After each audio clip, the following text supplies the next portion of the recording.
to welcome on a new guest to the Fantasy Fullback Dive today, and that's Brody Miller, at Brody A. Miller on Twitter. He covers LSU football for The Athletic, which has really just become our go-to spot for any specific team coverage. It's, in my opinion, the best writing and just general sports content out there, so we're thrilled to have Brody. Thanks so much for joining us today, Brody, and how's everything going, man? Things are going pretty well. I mean, relatively speaking these days. But yeah, no, things are very good. Thanks for having me, man. Absolutely, man. And the draft is fast approaching, so we've got kind of two main goals for this. And the first is just going to be previewing the immense talent that's going to be leaving LSU for the draft this year. And obviously, the number one overall pick is going to be in discussion there. But then also, another person leaving LSU this year, but not on the field, that's Joe Brady. He's the new Panthers offensive coordinator.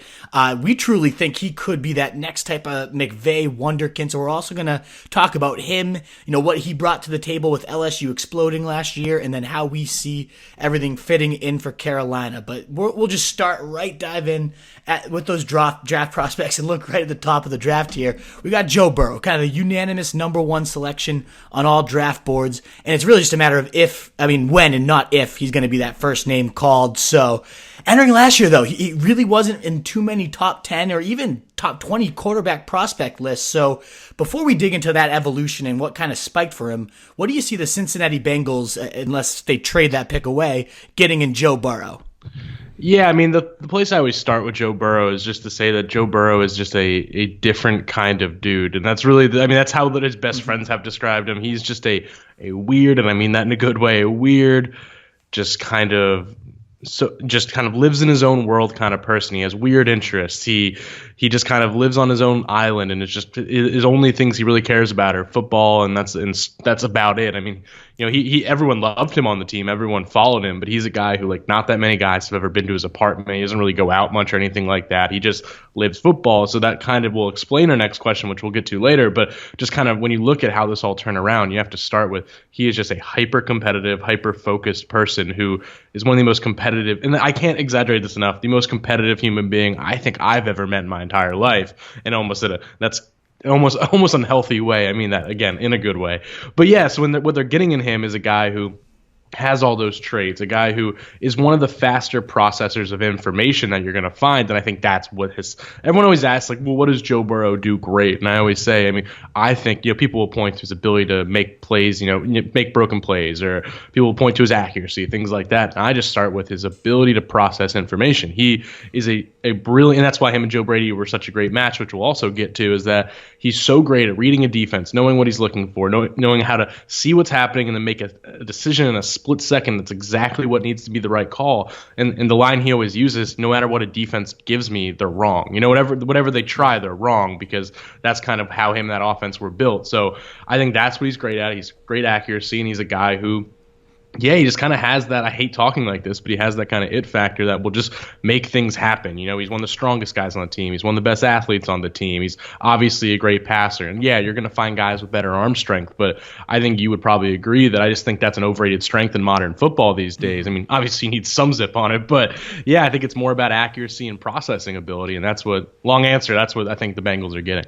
I think growing up as a New England fan and just seeing Tom Brady over these last few years, I think highlighting that cerebral nature, the competitiveness, the ability to read defenses and always pick out their weakness and how you can attack them is far more important. Obviously the guy can make all the throws, but to have that nature is generally what does separate even the greats to the elite level. So maybe he does have that if that's the case with that cerebral nature. But how did he jump so much from this junior to senior season, going from a maybe top 15, top 20 quarterback prospect to now the no-brainer elite, number one pick? You'd be an idiot to not take him there. What kind of transformed him this year, do you think? Yeah, and I think it's one of the more fascinating things. Okay, I always start with this. I think you have to start with the fact that he entered LSU, and I believe he didn't come to LSU until June or July before the season. So he had almost no time before that 2018 season. He didn't really know his receivers. The offense was a brand new offense coming in that was kind of messy to begin with. So he didn't really have that connection. It was kind of brand new to him. Then you go to the offense, which I think can't be understated. I think it was a mess of an offense. I'm somebody who's a Steve Ensminger defender, and we'll talk about him. And I think he's a good play caller, all these things. But I think that was a scheme that was just kind of getting thrown together. They were trying to go spread and modern, but they didn't quite know how to do it yet. So the offense just didn't quite work. They were doing a lot of 7-8 man protections really often, which just doesn't work. And then so all of a sudden, he had an offensive line that was second or third worst in the SEC. I mean, it was a disaster of an offensive line in 2018.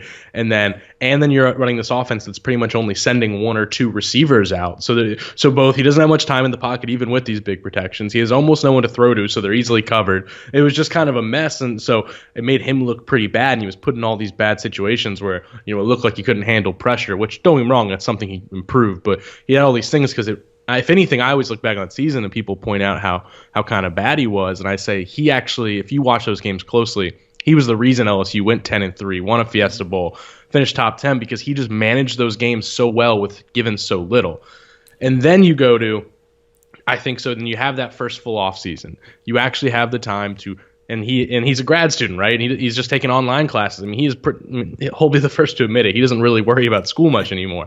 So he just pretty much spent his entire life working with Joe Brady and Steve Ensminger at just ridiculous rates. I mean, they would just sit together forever. And he was basically the third offensive coordinator. They wouldn't put anything in the playbook unless he liked it or he agreed with it, and then pretty much they would build this together, and then Burrow would be the guy and who he organized all these big players only workouts and practices and all that, and basically would be the guy who was almost like the extra coach who would teach them in the players only workouts how to run this offense. And then you add in on top of that, those workouts, which you can't understate because anyone who watched those games, I mean, as much as you want to talk about how good Burrow is, the timing that him and the receivers had was everything. I mean, they 100% knew what they were doing at all times, and that sounds so obvious, but it's such an underrated and huge part of this process. So he put ridiculous amounts of time with those receivers to build that timing.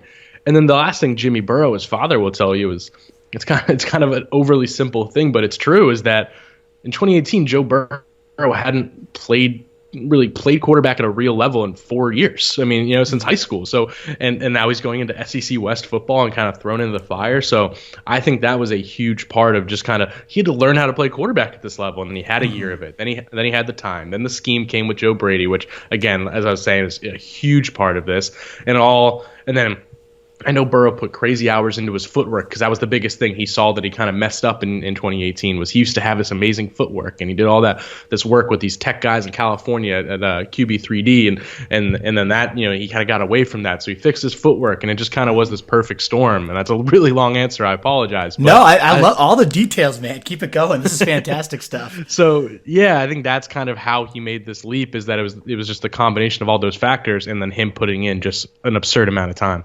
Absolutely. And this is kind of a little bit off script here, but with the risk of at least losing this offseason and potentially some of the 2020, if not, hopefully not, but maybe all of the professional season next year with everything that's going on in the world right now, you mentioned that building the timing, building the rapport, and kind of nailing that all down. Are you worried that his transition to the NFL might not be quite as smooth because of all these external circumstances, not having that time to really work with A.J. Green and Tyler Boyd, assuming, again, he goes to the Bengals, maybe not having the time with the coordinators? Do you think that could significantly hurt his progress, at least a little bit? What do you think that might impact have on Joe Burrow here this year? No, I think it's a great point. I think it would be naive to think it wouldn't. I mean, again, and you have to view it in two different ways, right? In one sense, you have to view it as everybody in the country is dealing with the same problem, so it's not necessarily going to be him more, but no other first overall pick quarterback, which we all know has the most pressure out of anyone. We're going to be watching every pass he throws, every game he plays, and scrutinize it. So for him to be the one quarterback ever to have this bizarre offseason at first overall and to be able to not seamlessly go in, I think it would be naive to think it wouldn't be a huge part of this. Yeah, absolutely. In terms of the next offensive player, we're probably going to hear from LSU get their name called. That's going to be wide receiver Justin Jefferson, most likely. He finds himself in nearly every top 5 list of any kind of respectable person. I know Dane Brugler for The Athletic, the guy that we lean on the most for our pre-draft coverage, has him clocking at number 4 on his list. What do you see Jefferson bringing to the table, and what do you consider kind of his ideal landing spot in the NFL level?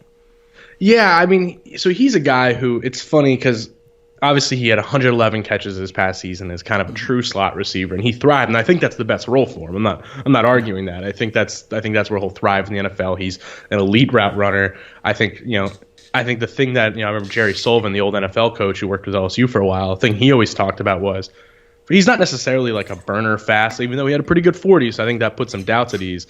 But the thing about him is he gets to full speed by the third step. And I think that's what Jerry Sullivan always talks about, which is such a big thing with receivers, of course. And it kind of goes back to the arm strength thing, right? As much as we talk about you want a big arm and much as we talk about speed, I think sometimes accelerating quickly, it might be more important for a receiver than speed sometimes. But anyway, so I think he's obviously good at that. But it's also worth remembering in 2018, he was the number one receiver by far. And he played more of that outside number one target, big play guy. So I just think that's worth mentioning in his versatility is that he was a guy who was double covered almost every game in 2018 and got all the targets. And I want to say he had 2.5 times as many targets as the next guy. So, which also shows you how much of a mess that 2018 offense was, but still. Yeah, so I think that's kind of what I'd say about Jefferson is that he's more versatile than I think he gets credit for. I think the Oklahoma game against LSU shows that was the one game where he had, I think, 250 yards and like 200.5, and he was showing that he could be that deep threat and all those things. So I think he's a really tough player. He's actually a better blocker than you would think for somebody who looks kind of slight. He's actually a really good blocker. So when you talk about fit, I think the best landing spot, I don't know if there's any specific teams I'll mention or anything like that, but I just can't help but think he's a guy who can be a security blanket for a quarterback, right? He's a guy who can just you can be your most trusted guy on the field that, hey, even if it's just that 8-yard gain, you can trust him. He's not afraid to take a hit in the middle. He's got really good hands. He's a great route runner, so you trust him. So, I don't know. I guess he could be used in a lot of ways. I'm sure it'd be great help for a rookie quarterback or something like that who needs someone they can just trust. But at the same time, you see a lot of things of linking him to the Saints, for example. And can you imagine with a Mike Thomas on the outside or wherever they line him up, having, Brees having one more sure thing target? I think him going to a team that's already established, I think he would thrive there because he's pretty pro ready. I'm hoping that's after everything you described there. I'm hoping it's New England again as a Patriots fan, just because we have a pretty lack of receiving weaponry there, and then you move him all over the place. Belichick, yeah, he'd have a field day with his versatility, the slot ability there. I hope it's us, but those are often the rookies, especially at wide receiver, you see translate faster is those high possession, security type blanket guys. So, right away, obviously we can't really project his fantasy upside until we know where he's going, but that skill set often plays into the rookies that break out much sooner than later. So I'm hoping that that's the case for Jefferson. He lands in the right spot. Another very intriguing weapon you guys have, despite an underwhelming combine, but Clyde Edwards-Helaire there back in the backfield racked up 1,867 yards, total yards, that is 17 TDs, 55 receptions, so truly a major threat in the pass game. Some consider him the best receiving back of this class.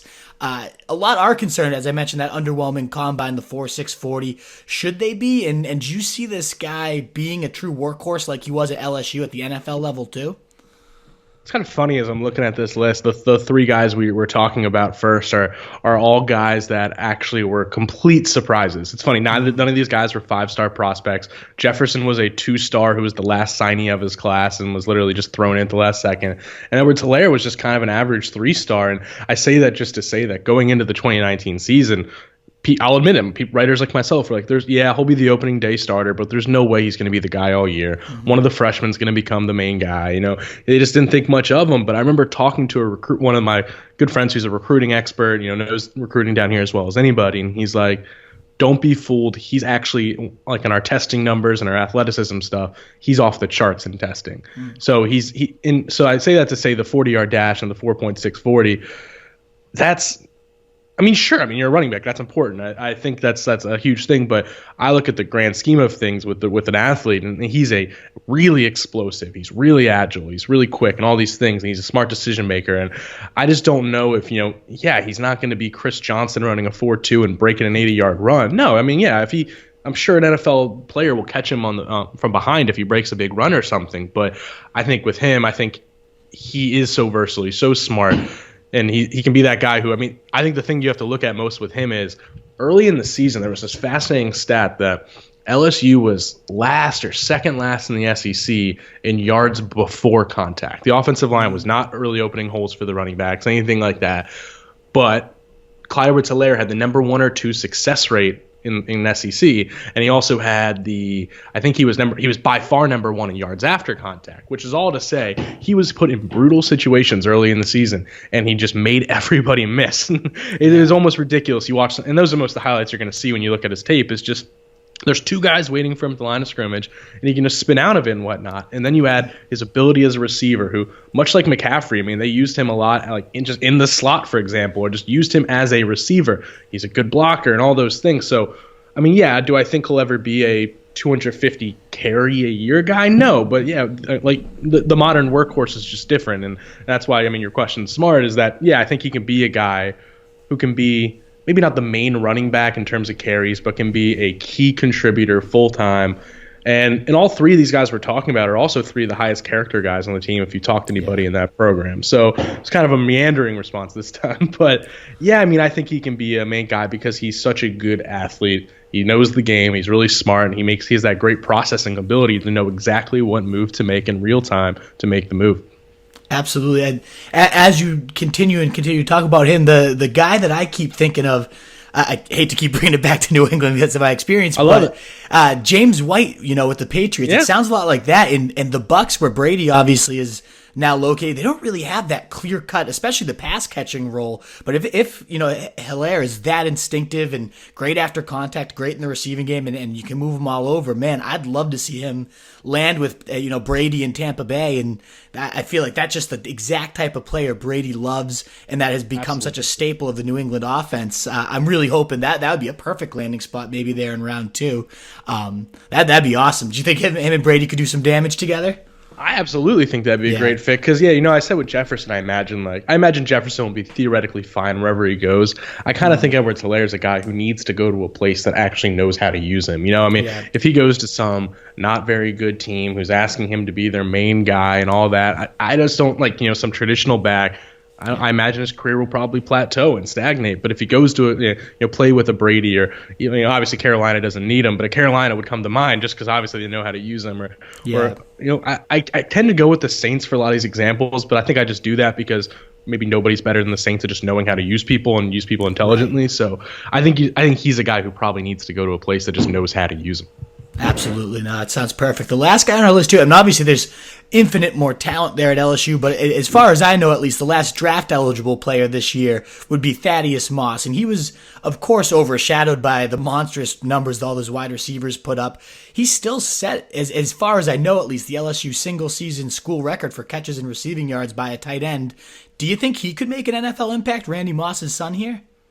Well, I mean, my short answer would be yes, but then now you get it started to look like a few months ago before the combine he could have been, a round 3, round 4 guy or something, and then all of a sudden it looks like at the combine it showed up that he's going to have to get another surgery done on his foot, which that starts getting worrisome because he redshirted the 2017 season, then was supposed to be the starting tight end in 2018, or at least the number 2 tight end, and had foot surgery that was supposed to be routine surgery.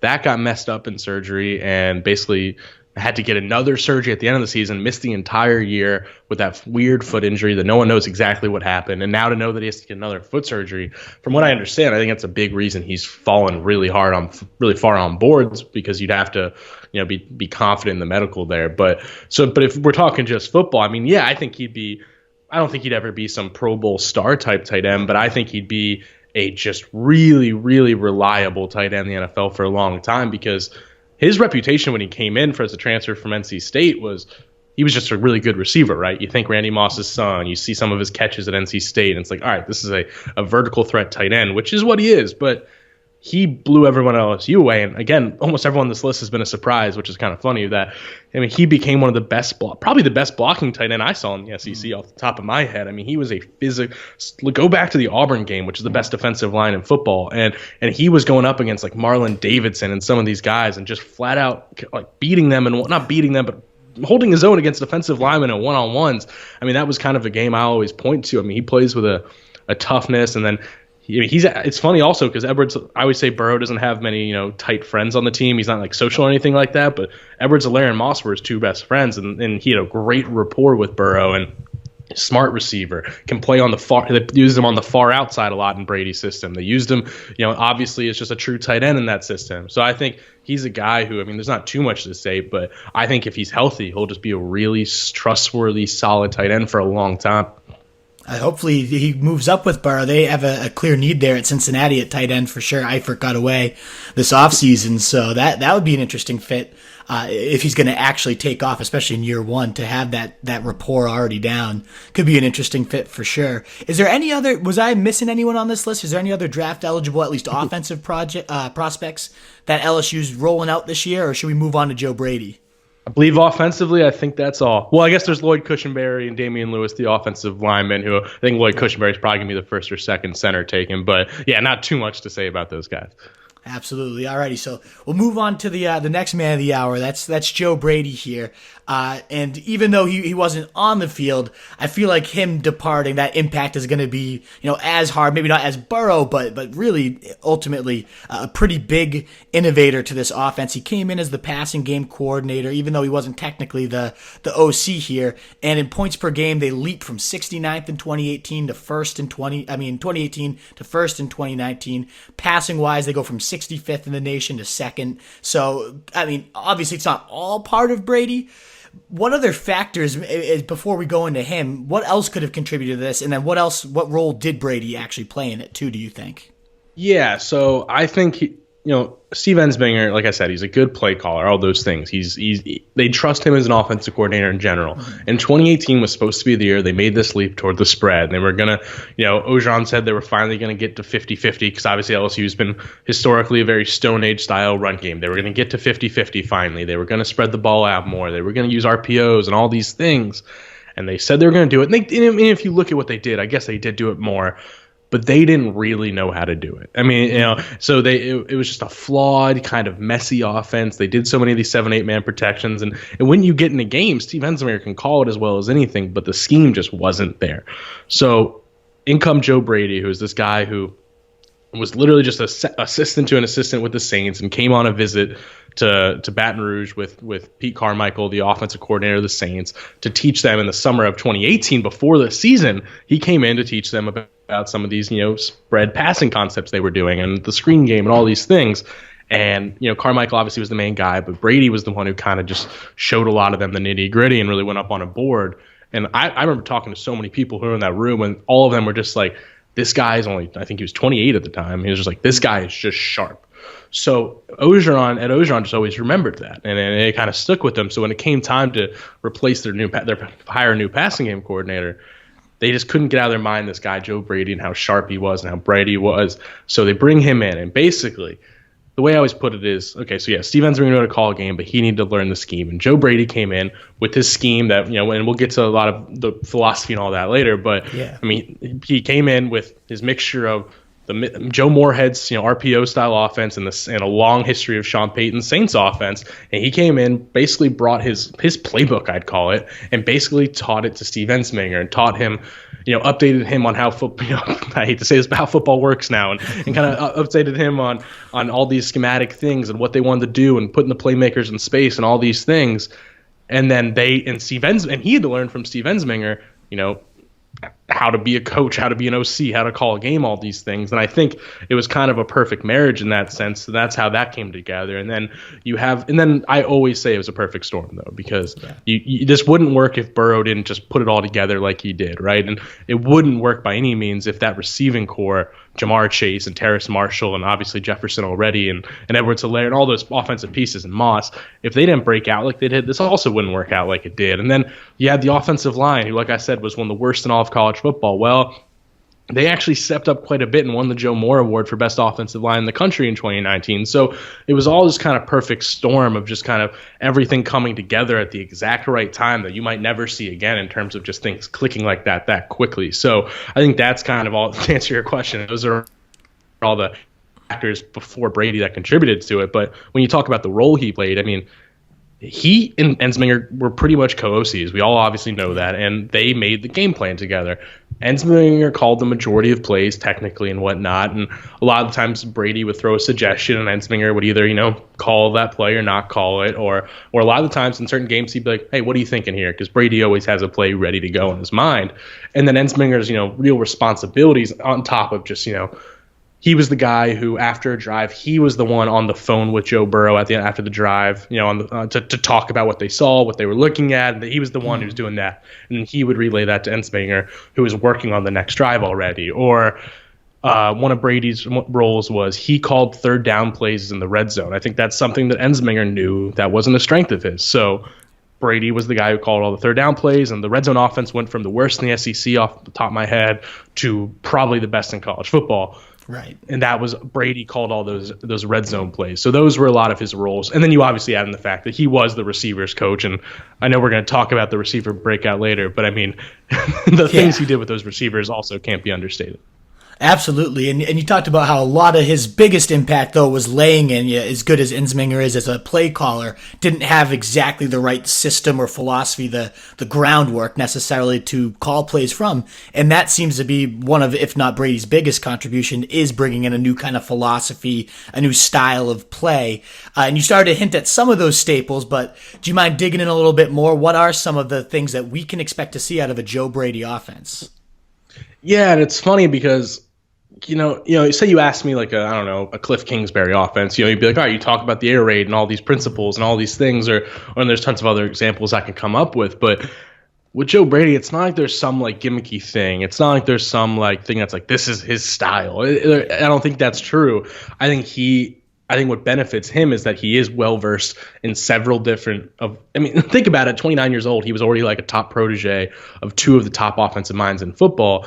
And because of that, he was able to have the Joe Moorhead college style RPO, really modern, founders of that kind of offense. He had that. And he was Moorhead's number 2 at Penn State. I mean, Moorhead loves him, raves about him. Then you have with the Saints, and that's the best offense in the NFL probably from a consistency and productivity point of view for the last 15 years. So, you have those two kind of core things. And I think what came out of that is, his main philosophy is really simple. It's just, who are the best players? Where's the talent on your team, and how can I maximize it most? And kind of the catchphrase is just, put the ball in playmakers' hands in space. That's all it is. It's really that simple. It's just, how can you put a playmaker in space and let them win one-on-one situations? That's really all it is. So, yeah, obviously you're going to see them go 4 or 5 wide. You're going to see them be a spread-style offense, but it's a lot of West Coast principles there. I think it's a lot of, you're going to see.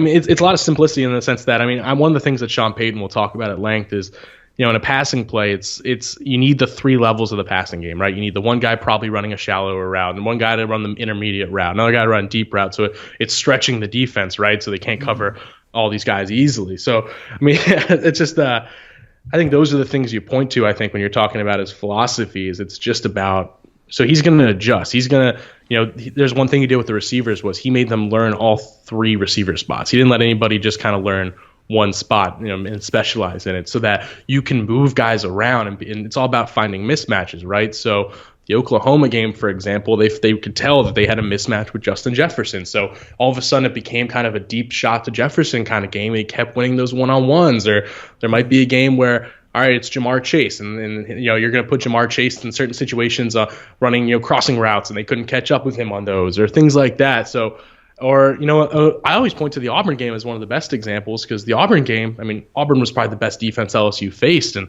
that defensive line basically ran like a 3-1-7 defense. It was crazy, and they got away with it because their defensive line's so good. And Burrow he didn't play poorly that game, but it was his least explosive game. Well, in the second half, they kind of just changed their offense and kind of started just pounding the ball and running duo plays, and kind of Edwards-Helaire cutting to the weak side as much as they could away from the play, and that's how they won that game, was kind of pounding the rock on the ground. So all of this is to say is it was always funny. You'd hear every week it was like this routine, right? The reporters would talk to the opposing coach, and it would be Kirby Smart or Nick Saban, all these genius coaches, defensive coaches, and they'd ask him about Joe Brady, this rising star, and they'd all be like, guys, what he's doing isn't that complicated. He's not doing anything that's like revolutionary or genius. He's just really smart about it. And he knows how to run it simply. He makes it. I know I talk to people at LSU. He made it really, really simple for his guys. So, the last thing I'll say is just Brady looks at it all as a puzzle. That's the thing that he gets most into, is he loves looking at it as an offensive versus defense battle, as a puzzle, and where can you put these puzzle pieces together. That's the thing he gets most into. So there's no one thing he believes. He's just going to make those puzzle pieces work based on his talent. I think that makes a perfect segue then to start talking about some of these puzzle pieces. And I know your expertise is obviously with LSU and their talent, but you know football, you've watched plenty of football, and I'm sure you're aware of some of the players we'll discuss. And if there's any gaps, I can, do my best to try to fill any of those in too. Starting right there, probably the most important puzzle piece of any offense is the quarterback, right? And they let go Cam Newton, a Pro Bowler, obviously, their last decade, the face of the franchise, and go and sign Teddy Bridgewater, mostly a career backup at this point, and give him a very solid money contract. So it was clear Brady had this piece of his puzzle in mind, this engineer behind it all. Why do you think he targeted Bridgewater so aggressively, and how do you see Brady kind of helping him improve at the pro level? Yeah, I remember when Brady first got hired, I'd ask people around, about this guy, what did he do with the Saints, all these things, and one thing that always people mentioned was when the Saints traded for Teddy Bridgewater back in 2018, Brady was actually the guy who Sean Payton said, all right, your job is to get Bridgewater caught up. You're the guy who's like, just teach him our offense, work with him every day. Your job is to be the guy who makes him ready to actually play, which is funny now that obviously he's his guy. And so I think, one, you have familiarity. That's obvious, right? Then you go with culture, because I think, it seems like everything I've heard about what Matt Rule's trying to do there, what Brady's trying to do there, all that, is they're trying to really change the culture. And Matt Rule's one of the best in football about that. I really believe that. So, and I think Teddy Bridgewater, I'm familiar with the Saints. Teddy Bridgewater is one of the most beloved people in New Orleans, in the Saints locker room. They really love that guy. So I think he's huge from that point of view. And then, yeah, I like that, and use the term engineer in your question to me that you wrote to me, is that I think that's the word to use for it. It's not like he's going to be some big arm, huge play guy, but Joe Brady's offense, in my opinion, is about just, putting the right pieces in space and then distributing it to those pieces in space, right? And it's about executing what a defense sees and all that. And Bridgewater's not going to make some crazy throws that often, but he knows how to distribute, right? He knows how to put the ball in his playmakers' hands, execute simple things, and I think the term game manager is kind of it gets used as a slur of sorts, right. But I look at the term game manager as how to distribute the ball to where it's supposed to go based on your offense. So yeah, I think he'll be perfect for that, because especially considering the pieces the Panthers have and so many elite athletes and guys who can make plays with the ball in their hand. I think what makes Bridgewater a great fit is that he won't try to be some superstar, right? He's not going to try to make play outside of the offense or break these big plays. He's just going to execute the offense and let the Panthers' great skill players make those plays. And I think with that is a lot of people look at Bridgewater and they think, oh, there's not a ton of upside. He just he's been so conservative, and at this point in fantasy, why bother with someone we know what he is?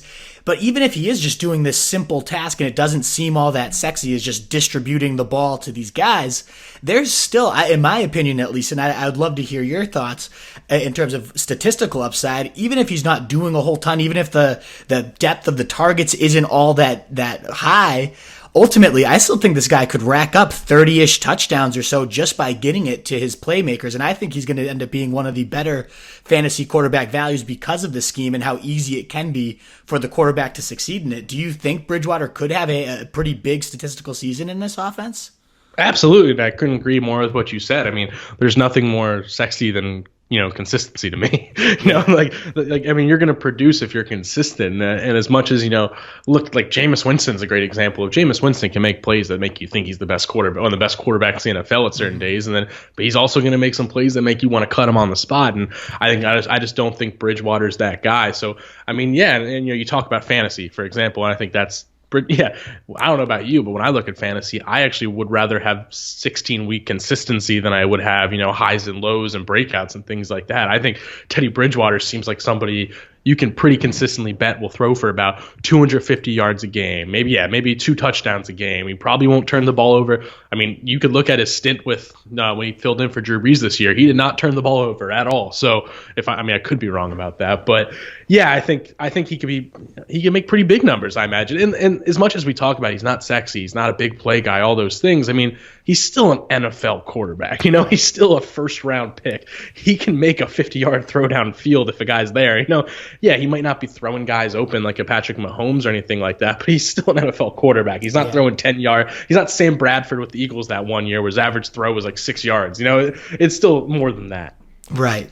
And I think Pro Football Focus, they had a great article on him where so many are he's so conservative, he doesn't throw the ball downfield. It wasn't that he can't throw the ball downfield. In fact, his percentage was significantly higher on anticipation downfield throws, more so, you know, the posts and those type of routes rather than just the lob it up and let your guy go make a play. He typically missed on those just straight up verticals, but when there was a destination in mind, there were plenty of times where he was delivering the mail too. And I imagine Joe Brady, you watch his scheme, it's certainly a lot more of a anticipation and a point of the throw rather than just lob it up and let's see who comes down with it. So I think he could. Absolutely. I think with a little bit more appeal there. The last question on Bridgewater I had was he's certainly not a Lamar Jackson or anything of that nature in terms of mobility, but do you think he'll be used in that RPO? You mentioned Moorhead and that background. Is that something Brady's going to try to bring to the NFL? Do you think it's just more of a college thing that is going to be removed? Because that obviously creates, if there's rushing upside to your quarterback in fantasy, that's just a whole new level of ceiling when you have that. Do you see any of that with Bridgewater, or do you think that's going to be kind of scrapped at the NFL level? No, I think you'll definitely see some of that. I mean, yeah, and I think sometimes, I mean, hey, maybe I'm naive on this, but I think sometimes like being a runner is a little overstated with an RPO sometimes because it's more about the threat, right? And it's more about reading it. I mean, Nick Foles, I think a huge reason the Eagles won that Super Bowl was Frank Reich and Doug Peterson running RPOs. I mean, that was a huge part of that Super Bowl run. And Nick Foles is not a runner or anything like that. So, yeah, I would imagine they use him. I mean, he's not the runner Joe Burrow is by any means, but just in terms of physicality and being able to take hits and all that. Right. But yeah, I mean, I imagine they'll use him in an almost similar way to Joe Burrow, just in the sense that they did not really ever, I'd say 10 out of the 15 games that season, they really didn't make Joe Burrow run. They never designed their offense to be about him running. But there's going to be times when the defense starts giving you something where that's just the smartest play. And as long as you have a quarterback who's even vaguely a threat running, you can take advantage of that for 10-yard gains and whatnot. And like you said, the RPOs and all those things. So, yeah, I imagine he'll just use it as one other tool in his arsenal. Do I think the offense will be built around RPOs? No, but I think that will be a wrinkle in his offense depending on what a defense shows. Awesome. Thank you for just even that much more upside for all those people thinking that Bridgewater can't be a top 10 quarterback in fantasy. There's just all these different layers to his game that I think Brady's really going to squeeze out that fantasy juice that doesn't seem too juicy at first. I'm thrilled with Bridgewater this year, but somebody fantasy owners certainly are well aware of, and probably the second biggest piece to this puzzle is Christian McCaffrey. I mean, second most fantasy points of all time in a single season, third 1,000-yard rusher, 1,000-yard receiver in NFL history, breaks his own running back reception record with 116 this year, leads the league in TDs and scrimmage yards by over 600 yards. I mean, this guy had a season for the ages, no matter how you want to string it. But ultimately, everyone's just he has nowhere to go but down. I'm seeing people say he shouldn't be number one just because you can't ever do that, and now he has a different play caller. Is there any world, though, where Joe Brady somehow elevates McCaffrey? How do you see him being used in this offense? Yeah, and I think everyone in football, if we're talking about things we're excited to see with Joe Brady, it's how does he use Christian McCaffrey, because it seems like a fantastic marriage. And yeah, I'm not even going to speculate that's going to be different from how they use him, because I mean, it seems like a lot of the principles Joe Brady uses with Clyde Edwards-Helaire, for example, are pretty similar to how they use for Christian McCaffrey. But yeah, I think sometimes we think in a fantasy point of view or in a football point of view that if more pieces and more distribution, that means it's going to be bad for the best player, right? But I also use this in the basketball sense that if you have four, look at the Golden State Warriors in their prime. If you have four great shooters, it means everybody's getting better looks, and it means everybody's more productive. It's not a bad thing to dish the ball out because it's going to make you better. I look at what Joe Brady might do with this offense, and I would think Christian McCaffrey might theoretically touch the ball a little less, but I think he'll probably have more productive touches if the offense goes how we expect it. I don't want to sit here and act like it's a foregone conclusion that Joe Brady's going to succeed as OC or anything like that. But if the offense does what I think it can under him, then yeah, I think the offense will run smoother, and that will mean the passing game's looking better, and the receivers are getting better looks, and all these things, and that yeah, McCaffrey might get less touches, but those touches might be better looks for bigger gains and be more productive. So, I mean, sure, yeah, if you have a year like that, yeah, we'd be dumb to think it isn't statistically, analytically likely that he takes a step down just because that's how that works. But I don't think there's no room to grow or anything like that, because Joe Brady's number one skill, if you ask me, is just the ability to put those puzzle pieces together, the ability to figure out somebody's greatest strength and how to use that against a defense's weakness. And I think he'll get creative with how to use McCaffrey's unbelievable strengths against a weakness of a defense.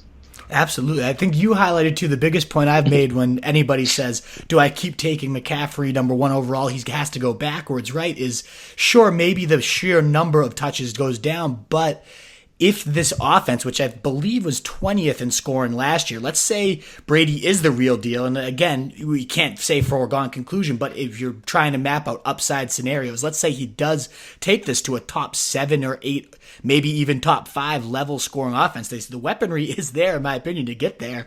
Then he already led the NFL with touchdowns last year, but let's say he gets another spike of 5 to even, an LT style 30 touchdown season, something insane like that. Like it could be within that realm of possibilities. I saw, Helaire was definitely the guy at the goal line. He doesn't seem to like to sub his backs out. So, I mean, that's how I see McCaffrey potentially, even if he goes down just a little bit in the yardage and touch department, if those touchdowns somehow still increase too, it could be just yet another one of those cheat code style seasons. So I'm with you there. I love that take, for sure.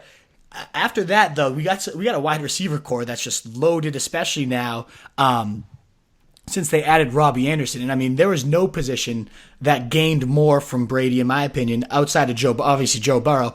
But besides him, the wide receivers, I kind of wrote a little blurb here about their stats. Not a single LSU wide receiver had 900 receiving yards the year before. Jefferson's 875, 6 TDs were the standout, and no one else had even 400 yards or 3 TDs. I think you said something about how Jefferson had like over half the targets of the team. And then the next year, Jefferson has 111, 1540, and 18. You got Jamar Chase coming in and even being better than that, 1780 and 20 TDs, which he just had 313 and 3 as a freshman. And then why not just have 13 TDs for Terrence Marshall? It just was insane, the numbers this wide receiver unit put on, especially considering they really didn't have a whole ton of production the year before. So as a unit, before we kind of break into the individuals, why do you think they broke out so well under Joe Brady? How do you kind of unlock this upside? Yeah, I think, as much as people want to talk about Joe Burrow and all that, I mean, I think what he did with the receivers is his greatest achievement. And there's so many things. Okay, so you start with the fact that he did this idea for this summer of 10,000 catches he did with the receivers, and every receiver basically had to catch 10,000 balls over the course of the offseason. And, LSU, and this isn't necessarily a Brady thing, but it's part of the puzzle, is that the LSU sports science department, which is probably one of the top 3 in college football, and in college sports, in the sports science department, are usually ahead of the NFL in these things because they're more of a research thing. They're a university, all these things. So the sports science department at LSU did this fantastic study on ocular dominance and how receivers, how a receiver, a defensive back, how their eye, they catch the ball better at certain angles because they see the ball better at certain angles, and how certain eyes work better for certain routes, and they actually use that into their offense to kind of learn basically how to best utilize players and their strengths and their eyes and all these things. So when Brady got a hold of that data and information, he just started constructing all of these just ridiculous, weird, bizarre drills. Like there was one where they were wearing like Batman masks as they caught the ball, or there was one where they'd have to wear a mask and there was a sliding door and they couldn't see the ball, and the sliding door would open, the ball would come, and they'd have to catch it. I mean, they had to run routes through the little the little crouch shoot, that you have to crouch to run through. They'd have to run routes through there. All these just kind of things that they were all about putting players in position that are actually game-like. So it's not, even though it doesn't sound game-like, but you don't run a route, you don't catch a ball in a perfect vacuum. You catch it in weird contested situations, or your body's out of whack and all these things. So he did so much just kind of creative work with them just to simply be better, and I think he deserves a lot of credit for that. Then you point to So then I think that was key and then obviously Jamar Chase and Terrace Marshall were just elite talents anyway, but he got the most out of them. That they definitely didn't in 2018. So I think they needed that marriage. Then you go to the scheme, finally learning how to put all these players in space and actually, distribute the ball to these 5 offensive playmakers instead of just giving it to 2, and then actually spreading the defense out. That opened everything up for these receivers. And obviously I think Brady is a piece in Burrow and these receivers all getting that great connection. But yeah, I just think it's as simple as LSU has always had elite talent at skill positions. It's one of the probably the 5 or 10 most just talented programs every year in college football. We've Odell Beckham, Jarvis Landry, Dwayne Bowe, Michael Clayton, all these. It could go on forever.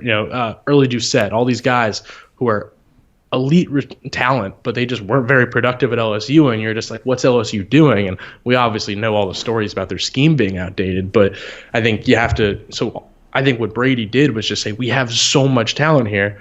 Put the ball in these playmakers' hands and just let them make plays. Put them in one-on-one situations, and LSU should win that battle almost every time. And I think that's really it, is that he just isolated people and put them in positions and just let talented players make plays. So I think that's a big – all of those are, pieces of the puzzle of why he was able to get so much out of this group. Absolutely. And now you look at the trio he's going to be inheriting, and maybe this LSU talent is just as good, if not better, even at a professional level than what he has. But these guys are pretty explosive, and DJ Moore, Curtis Samuel, and now Robbie Anderson, who Rule goes out and gets after their past history at Temple together. Do you I don't know if you can draw any direct parallels or not, but do you see any similarities between this core and LSU's and how you kind of see them being deployed under Brady?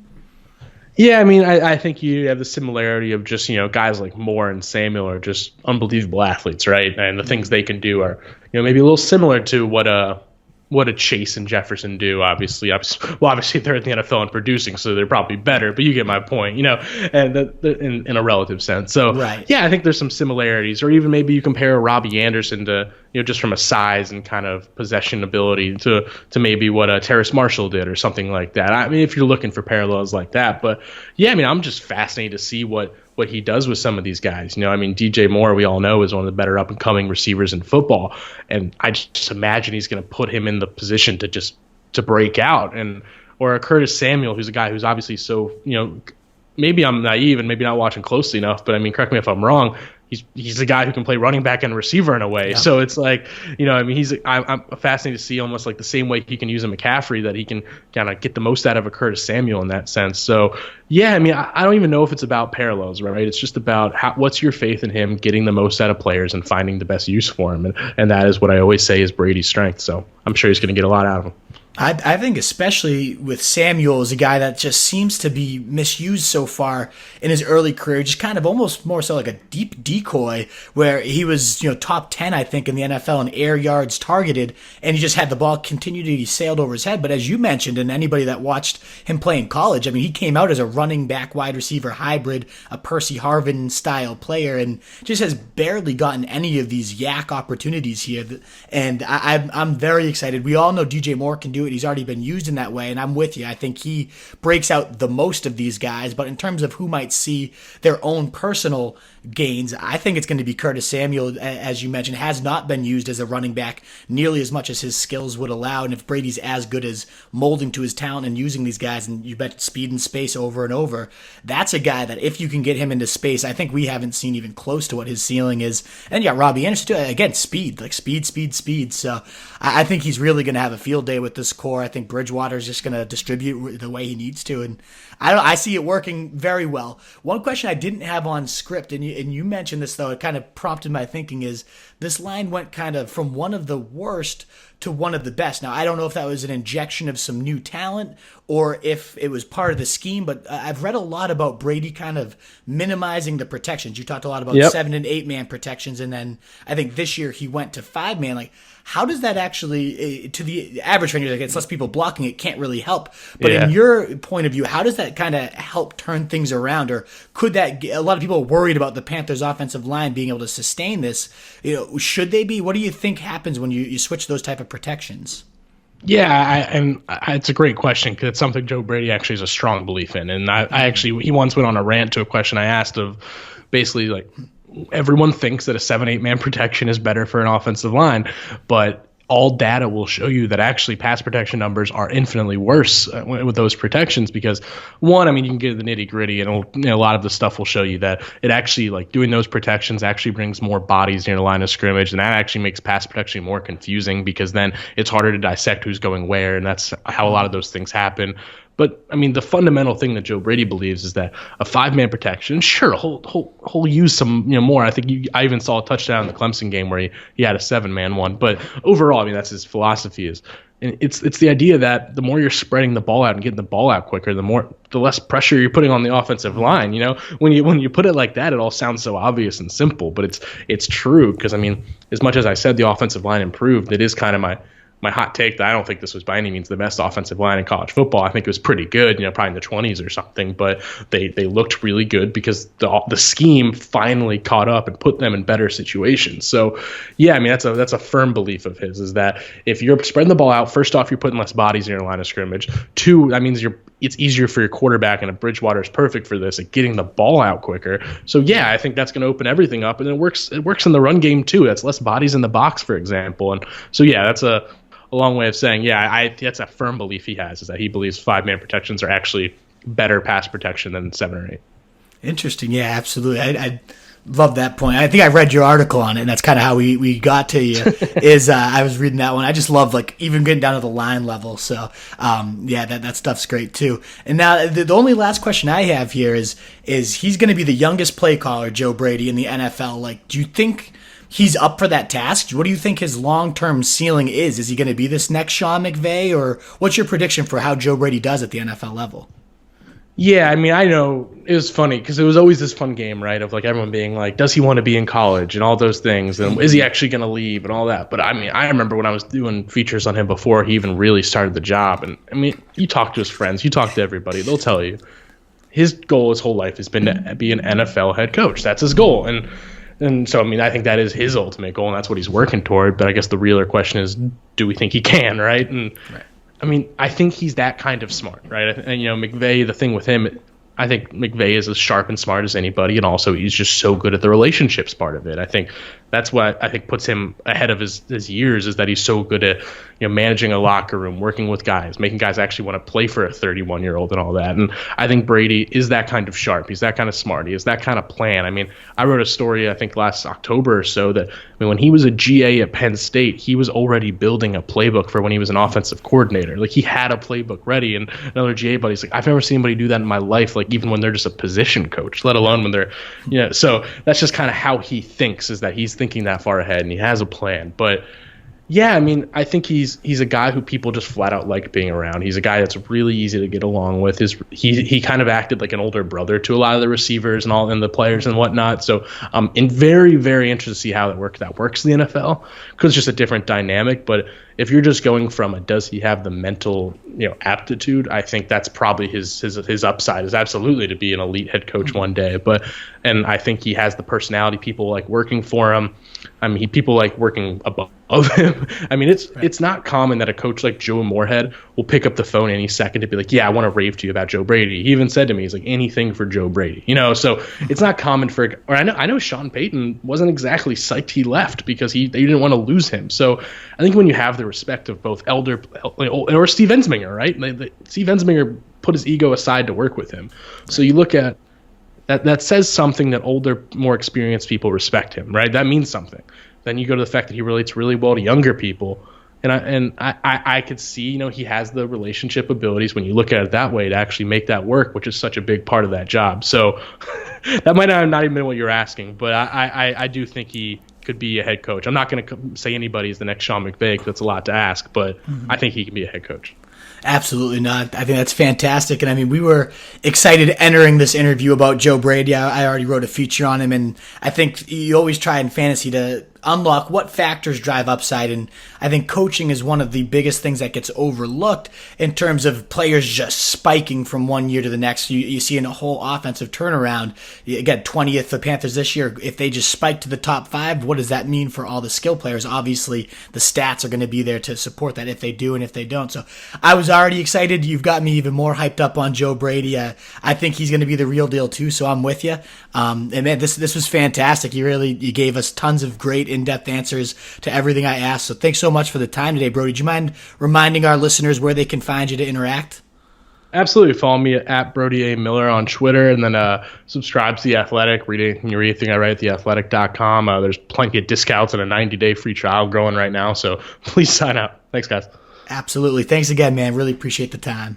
Fantasy Wolf. If you haven't already, share your thoughts, check out some more videos, and join the newest Wolf Pack by subscribing below.